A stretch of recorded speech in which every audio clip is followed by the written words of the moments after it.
मंडी जिला के द्रंग विधानसभा क्षेत्र के तहत आने वाले नगवाई गांव में इन दिनों एक नई तकनीक लोगों के लिए आकर्षण का केंद्र बनी हुई है।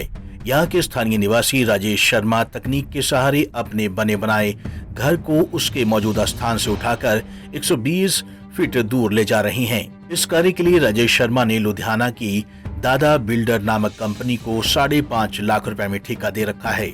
घर को शिफ्ट करने का सारा अनुमानित खर्च 9 से 10 लाख रुपए आंका जा रहा है। राजेश शर्मा ने बताया कि पहले उनका घर सड़क से काफी दूर था, लेकिन 4 लेन निर्माण के कारण अब उनका घर सड़क से बिल्कुल पास और सड़क से काफी ज्यादा डाउन हो गया है।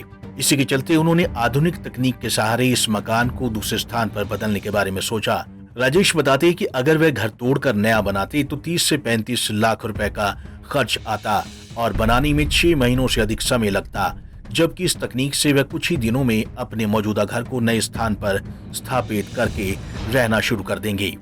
तो मैंने डिसीजन लिया कि ये मकान क्यों ना, एक तो कमर्शियल लैंड है, मैं अपना इसलिए डिसीजन लिया कि ये भी खाली हो जाएगी और परिवार ढंग से बैठ सके, तो मैंने इसको एक साइड ले जाने का निर्णय लिया। इसके लिए मेरी सोच ये बनती रही कि कैसे होगा, क्या करें, इसको पहले तोड़ें या कुछ करें। इसके बीच मेरे को ध्यान आया, मैंने सर्च किया, मैंने सुना था कि मकान लिफ्ट भी होता है और शिफ्ट भी होता है। जितने टोटल कॉस्ट का मकान आपका बनता है, मैं 30% खर्च आएगा, 70% आपका सेव हो जाएगा। अगर 100 रुपए की चीज है तो मान के चलो 30 रुपए दोबारा पड़ेगा, 70 रुपए आपका उसमें बचेगा। इसमें नए सिरे से बनाते तो लगभग 35 लाख आता और 6 महीने बनाने, या जल्दी भी करते तो 6 महीने लगते। अब मैं इसको शिफ्ट करूंगा, हाली 15 दिनों में फर्श डाल के रहने लायक मकान हो जाएगा, सब कुछ आज पर ठीक चला जाएगा। मकान को एक स्थान से दूसरे स्थान पर बदलने का कार्य करने वाली कंपनी के ठेकेदार अरविंदर सिंह ने बताया कि जैक तकनीक के सहारे पहले मकान को करीब 3 फीट ऊंचा उठाया जाएगा। अब चैनल के माध्यम से इसे 120 फीट दूर ले जा रहे हैं।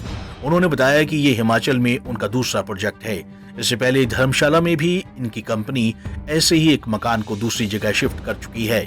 हमने इस बिल्डिंग को 3 फुट उठाकर 120 फुट हम पीछे लेके जाएंगे और 2 महीने में ये बिल्डिंग का काम कंप्लीट हो जाएगा। हिमाचल में हम पहले धर्मशाला के पास एक घरोर पड़ता है गांव, उसमें हमने किया था, तो और इस काम में कोई कमी नहीं आई और ना ही कोई इसमें कोई कमजोरी आती है बिल्डिंग उठाने में और शिफ्टिंग। वहीं स्थानीय लोगों के लिए ये सब आकर्षण का केंद्र बना हुआ है। क्षेत्र में इससे पहले ऐसा किसी ने कभी नहीं देखा था। हालांकि लोगों ने YouTube पर ऐसे वीडियो जरूर देखे थे। लोग इस तकनीक को फायदे का सौदा मान रहे हैं। इस तकनीक में दावा किया जाता है कि घर उसी मजबूती के साथ खड़ा रहता है जिस मजबूती के साथ अपने पुराने स्थान पर खड़ा था। घर की सुरक्षा की गारंटी मिलने के बाद ही व्यक्ति लाखों की रकम खर्च करके इस तकनीक का सहारा ले रहा है। पंजाब केसरी टीवी के लिए मंडी से सीमा शर्मा की रिपोर्ट।